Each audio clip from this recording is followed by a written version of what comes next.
यत्र नार्यस्तु पूज्यन्ते रमन्ते तत्र देवताः, यत्र तास्तु न पूज्यन्ते सर्वत्र फलाः क्रिया। अर्थात जिस परिवार में नारी का सम्मान किया जाता है उस परिवार में देवीय गुण और उत्तम संतान की प्राप्ति होती है, और जिस परिवार में नारी की पूजा नहीं की जाती वे जानते हैं कि उसके सभी कार्य निष्फल हैं। एक नारी के बिना परिवार की कल्पना करना ही अधूरा है। एक नारी ने हमेशा से ही पुरुष की कभी माँ बनकर, कभी बेटी बनकर, कभी पत्नी बनकर उसका स्थान लिया है। और हमारी सभ्यताओं में भी नारी को लक्ष्मी का स्वरूप माना जाता है। स्त्री यदि बहन है तो प्यार का दर्पण है, स्त्री यदि पत्नी है तो खुद का समर्पण है, स्त्री यदि भाभी है तो भावना का भंडार है, और स्त्री यदि माँ है तो वे साक्षात परमात्मा है। जी हाँ दोस्तों, मैं ध्वनि परमार फ्रॉम फर्स्ट प्रोफेशन, और आज का मेरा वक्तव्य का टॉपिक है नारी सशक्तिकरण। अब आप सब लोग सोच रहे होंगे कि नारी सशक्तिकरण का अर्थ क्या है, तो आज मैं आप सबको बता दूं कि नारी सशक्तिकरण यानी स्त्री को अपने क्षेत्र में किसी भी भेदभाव के बिना आगे बढ़ने की सम्मति देना और उसका आदर करना। अब आप सब सोच रहे होंगे कि इसकी जरूरत ही क्यों पड़ी, आखिर क्यों नारी सशक्तिकरण की जरूरत पड़ी। तो मैं आप सबको बता दूं कि आज भी हमारे समाज में ऐसे वर्ग मौजूद है जो महिला के कंधे से कंधे मिलाने पर विश्वास नहीं करते। वैसे तो महिला की लंबी जुबान की हर कोई शिकायत करता है, तो फिर क्यों नहीं एक गूंगी लड़की से कोई शादी करना चाहता। मेरा प्रश्न है उन सभी लोगों से कि आखिर ऐसा भेदभाव क्यों।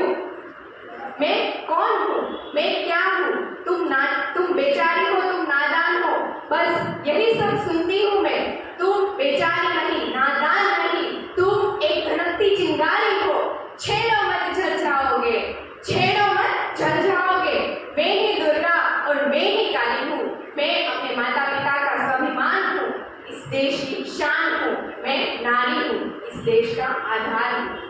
हमारे समाज में वैसे पुरुषों को तो हस्बैंड बुलाकर बुलाया जाता है, लेकिन एक औरत को हाउस वाइफ का टैग लगाकर बुलाया जाता है। क्यों? सिर्फ वाइफ क्यों नहीं कह सकते? हम बेटियां इस देश के दशा और दशा देने के लिए बनी हैं, और मैं जानती हूँ कि घर चलाना और उस परिवार का पालन पोषण करना आसान नहीं है। फिर भी समाज में सिर्फ आदमी को ही इज्जत मिलती है, औरत को नहीं। और मैं तो ये भी मानती हूँ कि दुनिया की हर एक लड़की को अपने खुद का कमाना चाहिए, क्योंकि यहाँ पर बात सिर्फ पैसों की नहीं है, बात है सेल्फ रिस्पेक्ट की। क्योंकि जब तुम खुद का कमाओगी ना तो तुम्हारे अंदर एक खुद का कॉन्फिडेंस होगा, और ये तुम्हें बहुत ही हेल्प करेगा। और हम सब महिलाओं को भी अपनी मान्यता को बदलने की आवश्यकता है। सभी ये सोचते हैं कि वे पुरुष से अधिक कम है, वे शक्तिशाली नहीं है, पर सबको ये समझने की आवश्यकता है कि महिला भी पुरुष से कई ज्यादा अधिक शक्तिशाली है। वे संगीत, कला, कराटे के माध्यम से शारीरिक एवं मानसिक रूप से भी शक्तिशाली हो सकती है। हमारे समाज में बेटी बचाओ बेटी पढ़ाओ के नारे को तो आपने सबने बहुत बार सुना होगा। तो इसकी जरूरत क्यों पड़ी? क्यों आखिर बेटी बचाओ बेटी पढ़ाओ के नारे को हमें अहमियत देने की जरूरत पड़ी? क्या कभी सोचा है आप सबने? क्योंकि आज हमारे माता पिता है वो कर्जा उठाते हैं तो अपने बेटों की पढ़ाई के लिए और बेटी की विदाई के लिए। क्यों आखिर ऐसा क्यों भेदभाव है हमारे समाज में? तो सबसे पहले तो मैं हूँ, मैं एक नारी हूँ, मेरी पहचान मैं खुद हूँ। किसी की बेटी किसी की बहन होने से पहले मैं ध्वनि हूँ, और मैं ही हूँ। एक औरत है वह अपने सभी रिश्तों को संभाल के रखने में बहुत माहिर होती है। फिर भी कभी एक औरत ने कभी माँ बनकर, कभी बेटी बनकर, कभी पत्नी बनकर, कभी बहू बनकर हमारे पुरुष की हमेशा से ही मदद की, और पुरुष के सभी रिश्ते पुरुष के लिए बहुत मायने रखते हैं। फिर भी एक अद्भुत रिश्ता जो होता है वो अपनी माँ से होता है। कहा गया है ना, हे काल रात्रि है कल्याणी, तेरा छोड़ करा पर कोई नहीं, मेरी माँ की बराबर कोई नहीं, तेरी ममता से जो गहरा हो वैसा तो सागर कोई नहीं, मेरी माँ की बराबर कोई नहीं, मेरी माँ की बराबर कोई नहीं।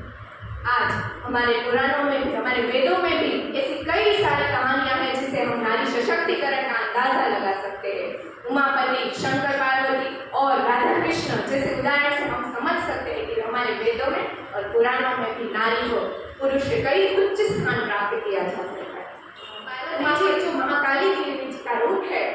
जब उसको क्रोध आया था तब देव के देव महादेव भी उसके चरण में उसका सर्वस्व समर्पित कर देते थे। वैसे तो बात करें तो समुद्र मंथन के दौरान जब विष की उत्पत्ति हुई तो उस विष से देव के देव महादेव को भी मुक्ति दिलाने वाली मनसा देवी थी। अब हम बात करें तो अर्धनारीश्वर का एग्जाम्पल हम कैसे भूल सकते हैं। ब्रह्मा जी ने जब सृष्टि की उत्पत्ति की तब उसने ये सृष्टि को आगे बढ़ाने के लिए एक शक्तिशाली अद्भुत स्त्री की रचना की। नारी के बिना इस सृष्टि की कल्पना ही नहीं की जा सकती।